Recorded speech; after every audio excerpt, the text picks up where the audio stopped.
Coach, can you talk about what you hope to get from Kyle Myers when he was in high school here? He was a pretty big recruit here. What do you think he can do for you? Well, the great thing about Kyle is he's got a bunch of experience. I don't know, he's started 10, 11, 12 games at Florida State. He's a taller, longer guy, too, which in this league, there are a bunch of tall wide receivers. And, so that's going to help us tremendously. I think he's also a very experienced kicking game player. He's covered punts, he's covered kicks.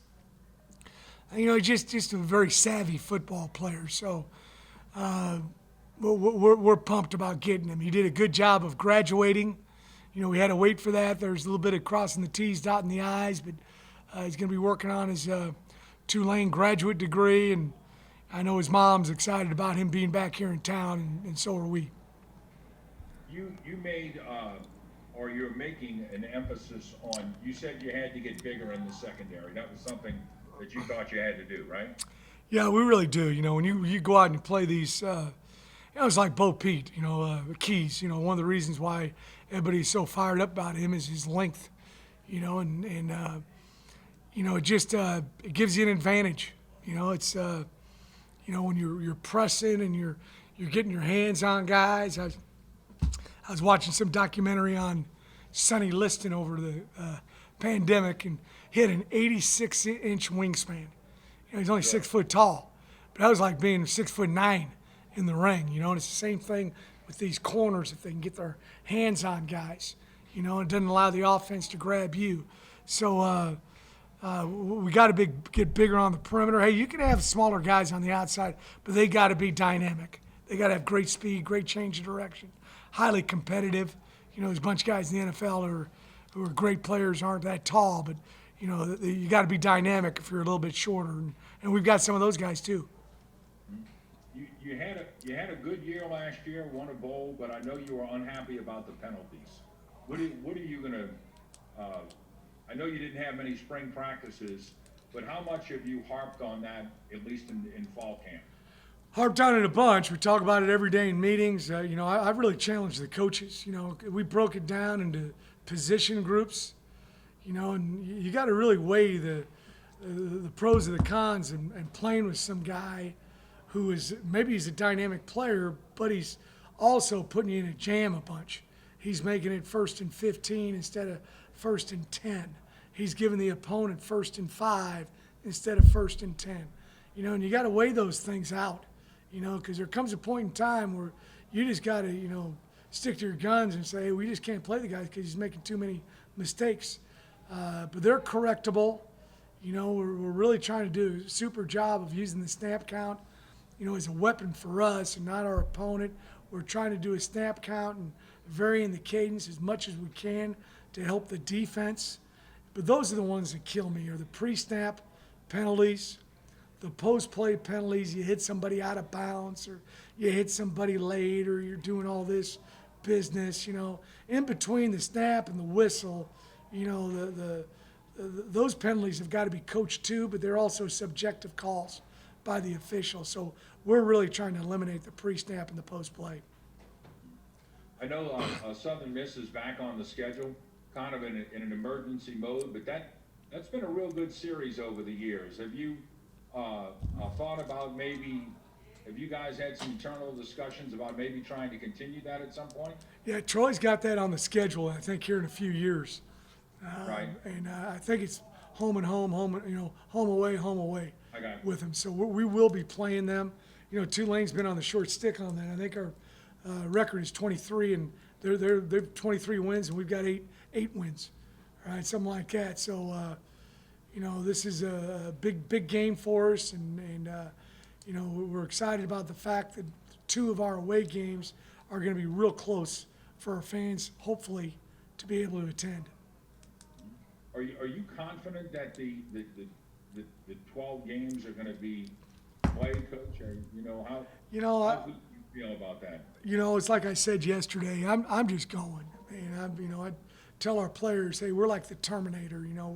We're just going, and when we get told something different, then we'll improvise and change. And adjust, but we're preparing like our first ball game is going to be Thursday, September the 3rd.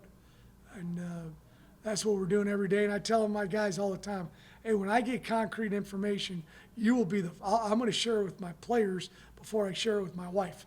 I want them to know first, but there's no reason sitting around and gossiping. It's just, I don't feel like wasting time doing that. So our guys understand my mindset, and hopefully they have the same. Can you talk about what you've seen from the quarterbacks the first couple of days? I think good. It's always different when you get out there in pads. Guys are running around. We're really getting pass protection. It still isn't real football when you're not tackling the ground. The quarterback's not live, but it's as close as we can get to it, and it really helps the quarterback out big time. They do a lot of throwing in the summer, and those guys do some 7-on-7, but guys have this. They don't have jerseys on, and you don't have any idea what kind of coverage is being played and things like that. So this is great for the quarterbacks, and then what's even greater for them is getting up in there, and Will Hall is an expert quarterback coach, and he gets to get in there and coach those guys, videotape. We don't have school right now, so our meetings are extremely long, and you get to watch a ton of tape. He'll actually meet at noon with the quarterbacks for about an hour, and then we'll come back and we'll have about a 20-minute team meeting at 6:15, and then we'll meet another hour and a half with them. So that's probably the most important part of preseason camp for the quarterbacks, their knowledge and watching the tape and having somebody who knows what he's talking about correct them. You think just having a few days of spring kind of puts you behind the 8 ball a little bit, and maybe the extra meeting time helps you catch up? Yeah, I think that helps you tremendously. We're fortunate we got 5 in. A lot of people didn't get any in. And then what the NCAA did with allowing us to have, 2 weeks prior to the start of preseason camp, we were able to have a lot of meetings then. We were able to have 6 hours of meetings per week. We were able to go out and do walkthroughs. We were able to do drills without footballs, and then we would leave the field, and the guys would kind of have a captain's practice, which I'm not sure if that's good or bad. Sometimes I worry they get bad habits during that. But so right now, even though this was just practice number 3, this would be like, practice number 12 or 13, because we've got a lot of our playbook in. Hey, Coach, Andrew Doak here from CBS. Yes. I don't know if you've already been asked this just yet, so I apologize if you have, but how do you feel like some of these other big conferences, in what we like to call the Power 5, only doing conference schedules for the most part, how do you feel like that could impact the AAC? I'm not sure. Obviously, it impacted us because we lost 2 games with Northwestern and Mississippi State. But each conference got to do what they think is the correct thing to do. I think if we're going, let's go. And that's our mindset here at Tulane. And do you? I feel like this changes every week. How are you feeling just about the realistic possibility of being able to get this season off the ground? I mean, do you still feel pretty confident at this point, or where are you kind of at in the process? Well, it's like what I said before. I'm just going full speed ahead. I just, I don't sit around. You tell me what we're doing, I'm going to go after as hard as I can. If I got to adjust later, I will. I've always been that way, and I want our players to be. We got to control the controllables. And right now we're playing 12 ball games. Let's prepare to play 12 football games to the best of our ability. I just, I'm as I said before, I'm not a big gossip guy and sit around and talk. And my coaches sometimes get a kick out of me. They'll be talking about some kind of deal going on someplace, and I always walk out of the room. I feel like it's wasted time. So we're just full speed ahead. Thursday, September 3rd, southeastern Louisiana. Do you think from a coaching perspective, look, every football coach, it seems like they want to be able to find a way to get all, 100 of their guys or however many they have on every team to be able to focus on football that individual season more than anything. And with everything going on, it just seems like that's going to be a bigger challenge than other seasons just because of so much uncertainty. Does that pose a bigger challenge? You know, than other seasons? I don't know. We got really good young men here. You know, they're really strong student athletes. You know, because of our requirements to get people in, you know, we've got excellent students, and so these guys they're well-rounded student athletes. You know, they're not just worried about playing football. You know, that's a big part of their life, no doubt about it.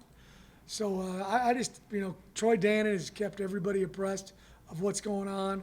Doc Stewart has done the same thing. I think Tulane is at the forefront of health, safety for our guys, and we're testing a bunch. We're keeping them informed. You know, every meeting that I have at night, I tell them, hey guys, I've got no new information that's concrete. We're going. Let's go. You know, when I get the information, I'm going to tell you. And you know, we're just very fortunate. I got, you know, my coaches have got very close relationships with the players, and you know, and you know, it's you know, you get other people in your ear sometimes, and you know, and if I got to explain something to somebody, I certainly will. But otherwise, we're going to love them up, coach them up, and tell them the truth. And when we get it, we'll give it to them if it's different. And my last thought on this topic, the Saints kind of, I think Thomas Morris said, we were talking to him about it the other day, and he kind of mentioned that Sean Payton had given them a talk about basically like personal responsibility and just, we've seen outbreaks across the country. How much do you feel like especially at the college level, you don't want to see an outbreak and you don't want people to put themselves in a position where they could get infected and infect other people, and that could obviously hurt a team from the inside out. Do you have to have more conversations like that more often with guys? Yeah, we got to educate them about what they need to do and not do. You know, now we're practicing out here in the heat. You know, we got to be as worried about the hydration as we do about the coronavirus. You know, but wearing masks and social distancing, and you know, if we'd all do that, I think we'd be in great shape here in a few weeks, wouldn't we? But you know, our guys are doing a super job with it, and we're just keeping them educated. And you're right, it's your personal responsibility to your fellow human being, you know, to make sure that you're keeping yourself out of harm's way so you don't put somebody else in harm's way. So we talk about that all the time, about being unselfish and thinking about others during this time. And we can get everybody to do that, we'll be in great shape. Hey, Coach, will you have a different plan as far as if there's no fans in the stands, as far as communication? Are you worried about maybe the opposition stealing a few things that maybe they couldn't normally hear in a game where there's a lot of crowd noise? Yeah, you know, usually the players, you know, hear it all the time, and hopefully they can relay it back a little bit, coaches. But I imagine we're going to pipe in some music prior to the snap and do some things like that, you know, kind of like the NBA's doing. But you're right, it is going to be different. It's going to be a lot different, and you know, we ought to be able to adapt to it because we out here practicing all the time without anybody in the stands too. Thank you, Coach. That's all I have. Appreciate it, buddy. Everybody good? Coach. Thank you all. Appreciate it.